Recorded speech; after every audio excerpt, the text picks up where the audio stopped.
You might have heard that Biden has recently announced his climate cabinet. Now, this isn't necessarily the first time that there has been someone that talks about the climate in a government cabinet. Obama actually did that in his 8 years of term.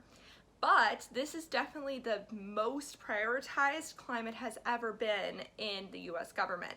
And that in itself is a big yay! So today I'm going to go over each person that is in the climate cabinet. To define what I consider to be the climate cabinet, it's a little confusing because so Joe Biden's administration did send out an email where he was specifically talking about the climate cabinet, and those bring up the majority of the people that I'm going to talk about, but there's a couple others that I think will play an important role in moving our economy towards a more sustainable one. And so I went ahead and I included those in the climate cabinet because I think they really should be, and I think the only reason why they weren't is because he didn't announce those names yet. So that's what I'm going off of. Are they gifts or are they a lump of coal? We will find out.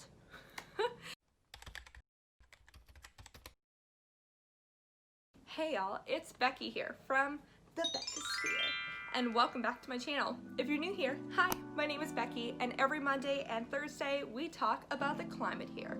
The problems, yes, but the solutions, yes. So if that sounds like something you'd be interested in, go ahead and click that subscribe button below, hit the like, comment, share, all that good stuff. And well, today we are going to talk about the Biden climate cabinet. If you're wondering why I keep looking in that direction, it's because my computer's there and there's a lot of factoids.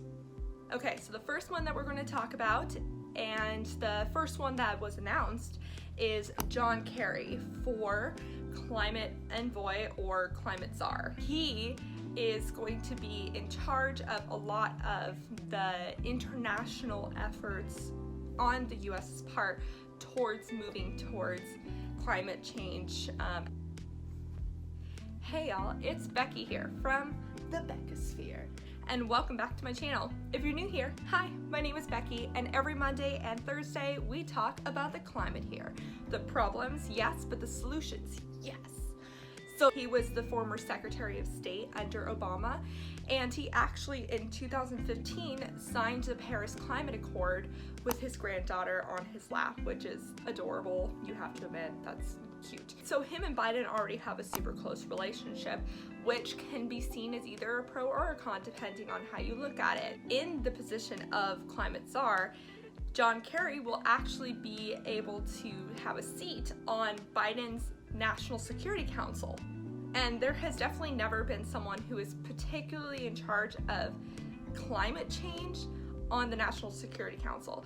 So that definitely shows that there is a new wave of prioritizing this as a national security issue. So this is the first time that we've ever had a climate czar in the US, so that's cool within itself. And some other fun facts about John Kerry is that he is a former attorney, and he is also a Vietnam War veteran turned anti-war activist when he came back to the States and learned why so many people were against the war. And I'm sure you did enjoy being there too.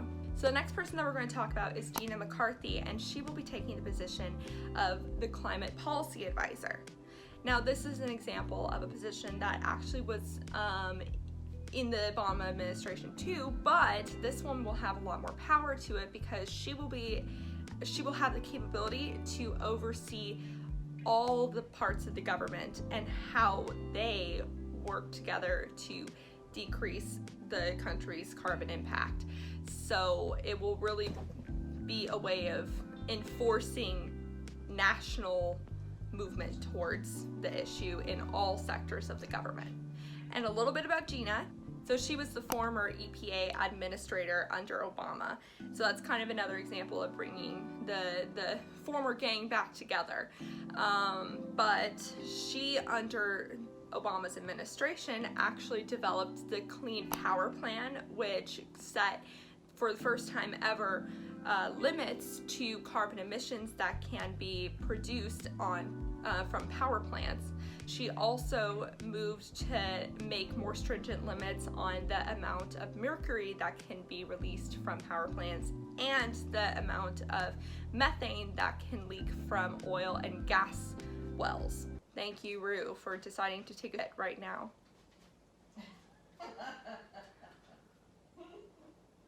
Well, when you gotta go, you gotta go. And he did warn you. He was meowing. He was saying, Mom, I gotta go. Gina has also set more stringent requirements for increasing fuel efficiency in automobiles during her time as EPA administrator under Obama. She currently sits as the president for the National Resource Defense Council, which is a pretty admired environmental group. And a fun fact about McCarthy is that she was actually planning on retiring soon, or just not going back to government work until the Trump administration actually got rid of a lot of the work that she had done during the Obama administration. And so, like Biden, she just felt like she had to get back into the game for the sake of the country. Another cool thing about what we're seeing for the climate policy advisor this time around is that they will have a whole team in the White House, and so they will be more prioritized. It won't just be one person effort, it's going to be like a whole team working together on this effort to make the US domestically a lot more sustainable. So McCarthy's deputy is going to be Ali Zaidi, and he was actually in the running for McCarthy's position, but he will be her right-hand man. And he currently is the Deputy Secretary for Energy and Environment of the New York State. A bit more about Zaidi is that he was born in Pakistan, and he was also the former Associate Director for Natural Resources, Energy, and Science in the Office of Management and Budget under the Obama administration. He also is a former adjunct professor at Stanford University and a former attorney and co-founder of the Lawyers for Sustainable Economy, which connects climate organizations, climate-focused startups to free legal services. For the EPA lead, because obviously McCarthy is not going back to her previous position, so who is going to take on the EPA? It is, in fact, Michael Regan. So as North Carolina's top environmental regulator, Regan oversaw the largest coal ash cleanup settlement in the nation's history. Now, he also gave the green light to a pipeline to be built in the state as well, which had a lot of environmental organizations very upset. But since that time, the pipeline project has actually been scratched because of the massive amount of environmental pushback.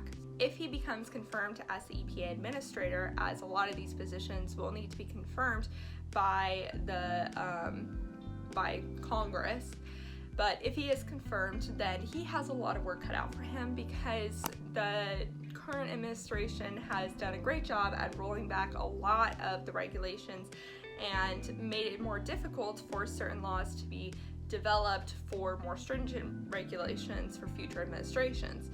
So he has a lot of work to do, but Regan has a lot of previous experience because he actually worked as a air quality specialist for the Clinton and Bush EPA administrations. He also went to go work for the Environmental Defense Fund, which is another very respected environmental organization. Now, a little factoid that I found to be interesting was that the American Petroleum Institute, which is a big name in the fossil fuel industry, has actually said that they are warily interested in working with Regan. So that could be a good sign that there is some effort being brought on both sides. We will see how that plays out in the months to come. The next person we're going to talk about is Brenda Mallory, and she will hold the chair of the Council for Environmental Quality. A bit more about her: she currently holds the position as the director for regulatory policy at the Southern Environmental Law Center, which is a watchdog group. Before that, she spent 15 years at various EPA jobs, eventually working her way up to become the Principal Deputy General Counsel, which is a higher ranking job in the EPA. She also served as General Counsel of the Council for Environmental Quality under Obama. She also served as the former Executive Director and Senior Counsel for the Environmental Conservation Litigation Project, which protects public lands. And she is expected to definitely emphasize environmental justice in her work. All right, and the next person we're going to talk about, probably the most exciting person on this list, and I'm pretty sure everybody else on the list will agree, is Deb Haaland. Now, Deb Haaland, if confirmed, would be the first Native American person to be on a presidential cabinet, like in the history of the US, which is insane. She will actually hold the position of the Department of Interior lead. Now, why that's extremely exciting is that the Department of Interior actually controls much of the federal lands in the nation. So she will oversee 500 million acres of public lands, and those include the national parks, oil and gas drilling sites, endangered species habitats, and she will also oversee the responsibility of general well-being of Indigenous peoples.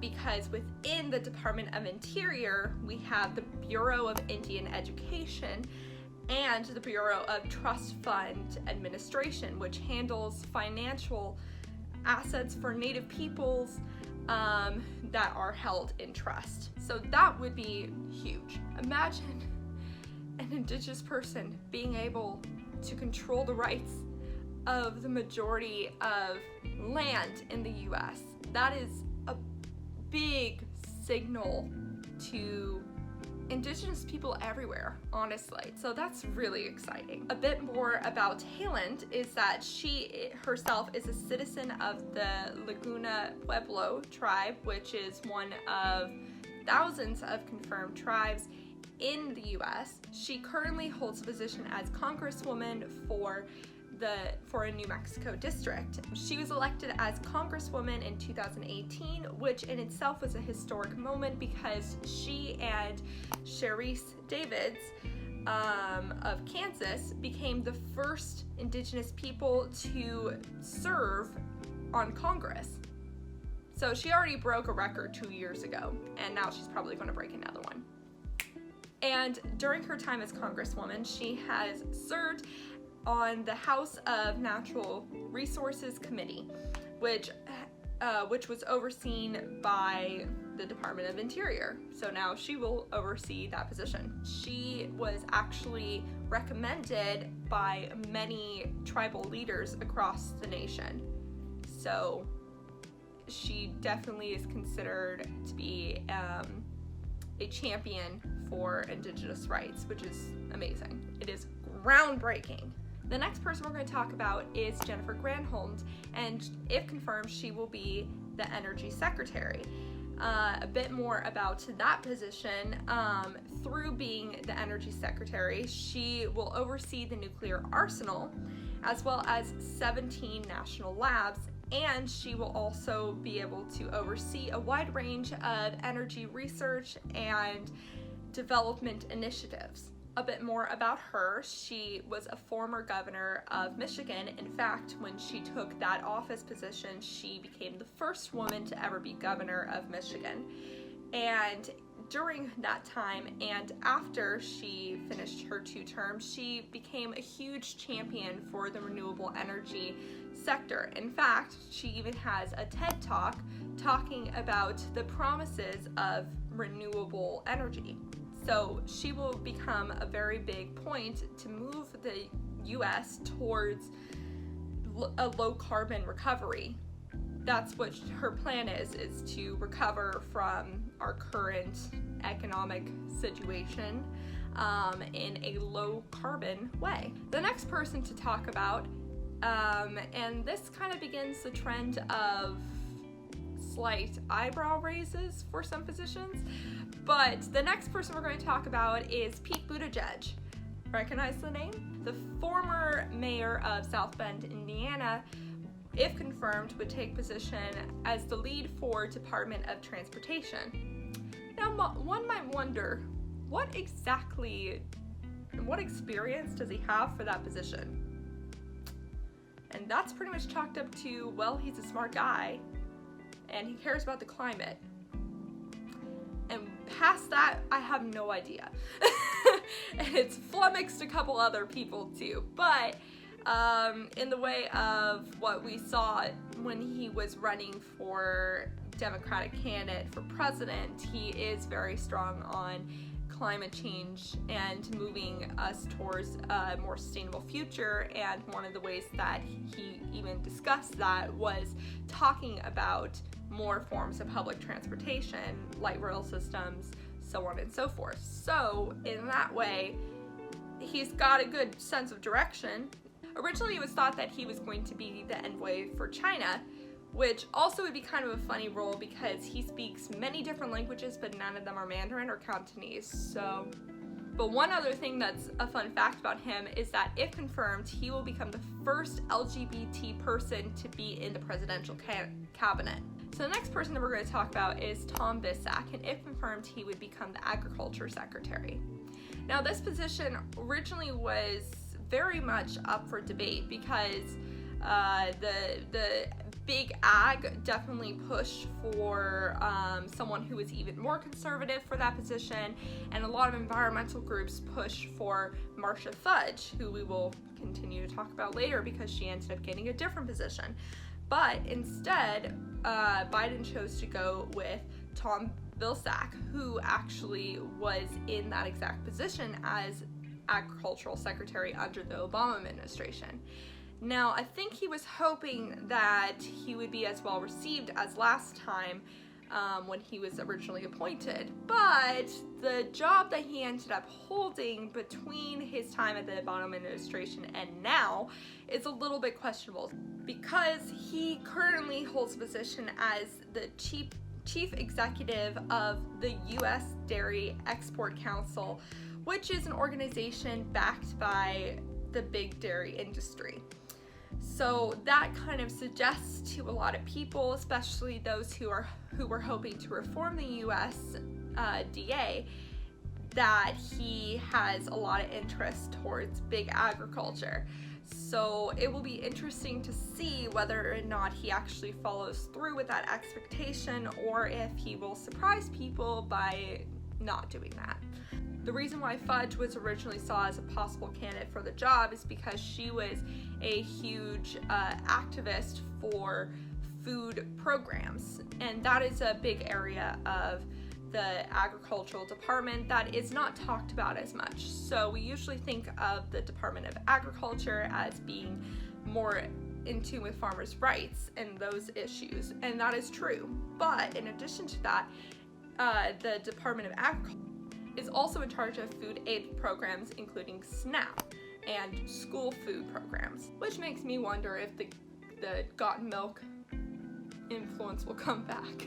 Now, what's interesting is, regardless of what Vilsack's intentions are, the head of the USDA transition team, Robert Bonney, specifically said that he would like to turn the Commodity Credit Council, which was used to provide a lot of money to farmers during the Trump administration, he wants to turn that into a carbon bank, which basically would mean that it would financially support farmers who move towards a lower carbon form of farming.